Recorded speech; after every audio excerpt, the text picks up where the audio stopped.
Well, I would doubt if Wembley has ever seen so many balloons. Hundreds of thousands of them. The biggest order in the city by one man was alone for 100,000, and there have been several orders of 10,000 and 5,000. The city evacuated for the day as Sheffield comes to Wembley.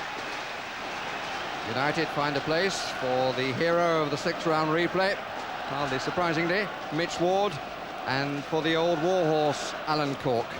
The two Bryans, Gale and Dean, have both recovered from injury, knee and groin, respectively. And Jamie Holland suffers the same fate as his father. His father, Tommy, was left out of the 1961 semi-final side, but at least the son has the chance to come on as a substitute. Wednesday welcome back their scoring machine called Paul Warhurst, and having come through, indeed scored in a reserve match at Liverpool, John Harkes, out for 5 games with a toe injury, gives the match an American flavour. For the record, only 2 of the starting cast are Sheffield-born, both in United side, Whitehouse and Ward.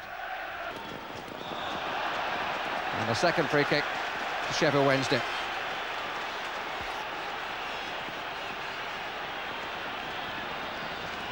Bright makes his way to the edge of the area, moving up and down, and is followed by Dean everywhere he goes.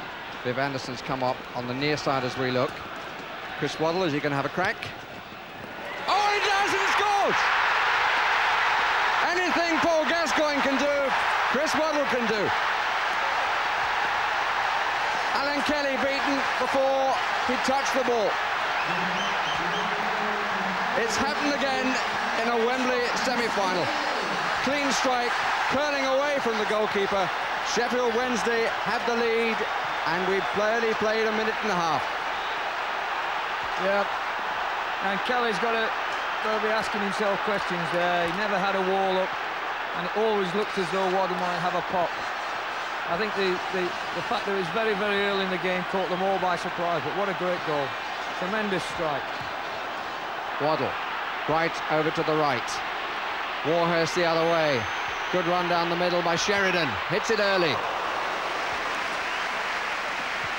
Good running and good awareness.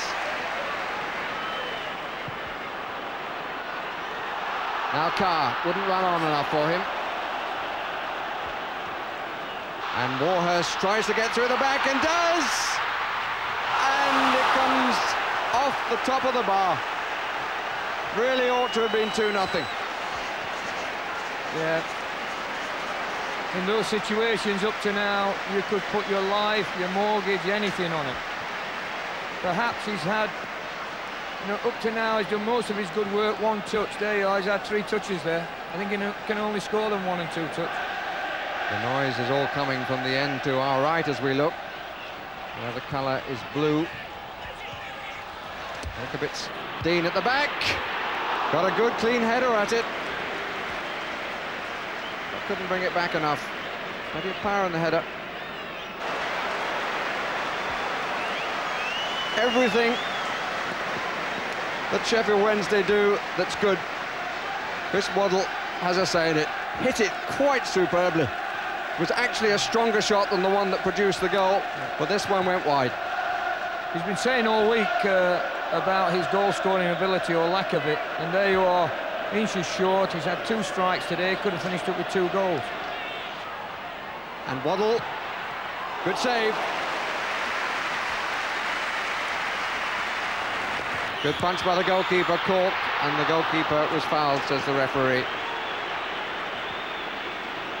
And Woods has stayed down.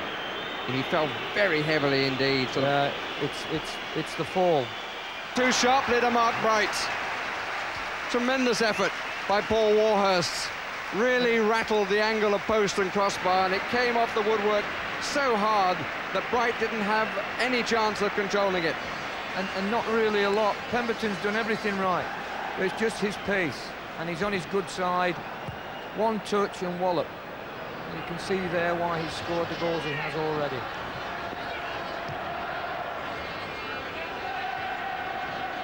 And Pemberton is no slouch. Probably the quickest lad out there in red and white this afternoon. He's One of the fascinating things, Howard, that, I mean, he really seems to have the instinct of a striker, Paul Warhurst, and of course that's not what he thought his role in life was. His pace is a tremendous asset, gets him into situations. This should be a bit more comfortable for Pemberton. Not the best of clearances, though. Carr does well.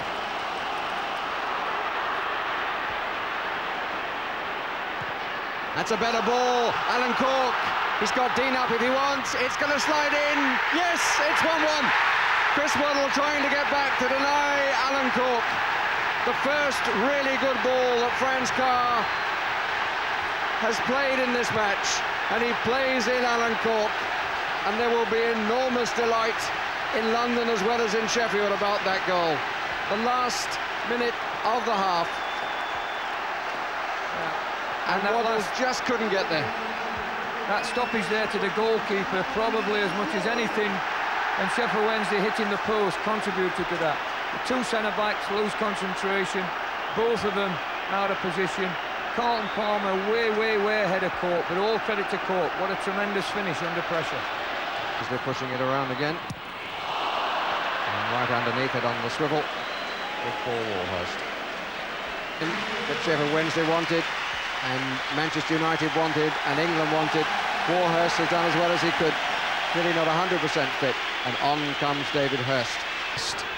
Worthington outside. Right. Hurst in the middle. This is Harks. This is Bright. Good tackle. John Pemberton. Waddle. Hurst. He won when they lost. And here's Hurst! Second time of asking from Kelly. But another chance comes and goes. Terrific ball from Waddle. Bright's done everything right. David Hurst coming there very quick, very late, on his favourite left foot. He's kept it low. Alec Kelly's made a tremendous save. Tremendous save. Lots of movement. Picks out Worthington. Inside is Harks. Hurst and Bright in the box. Waddle again. It's coming to Sheridan. Still three weight. Bright tries to hold it up for Sheridan, who curls. Good save. Lovely play by Sheffield Wednesday. A control on the up. Pemberton's header.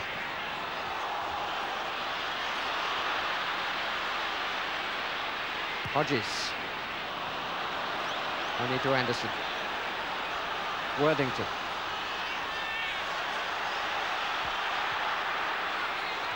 Waddle.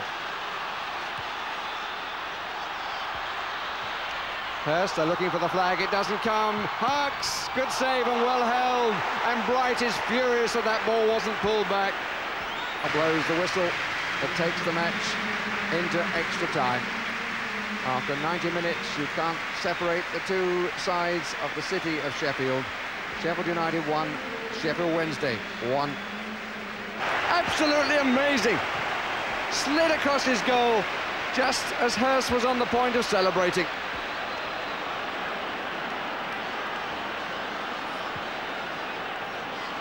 Bright for Sheffield Wednesday. Harks. And again Harks. And for a third time, hit it too strongly across the area. Waddle.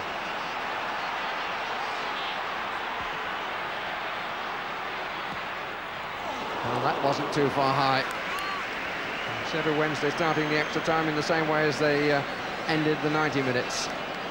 But amazing stuff here from Kelly.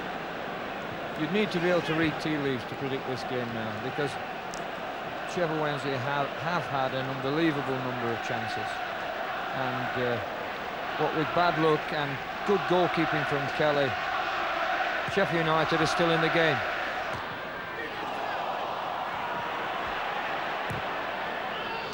Not the best of clearances by Cork. Sheridan, good challenge again by Pemberton. He's made some crisp ones when they've been needed. But here's Hurst, Bright waiting to go forward. Harks on the far side. Bright. Good tackle by Gannon. Away by Gale. And Dean gets a second chance, but Woods quick to nullify the danger. The overlap. And Carr, who came with him, puts it out for yet another corner.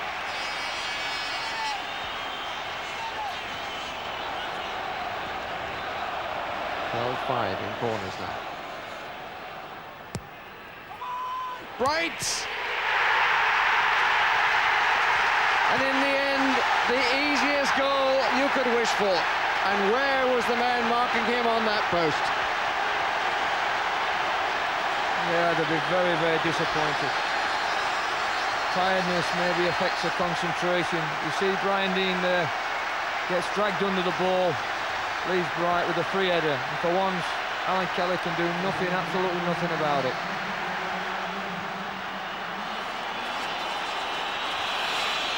Gannon.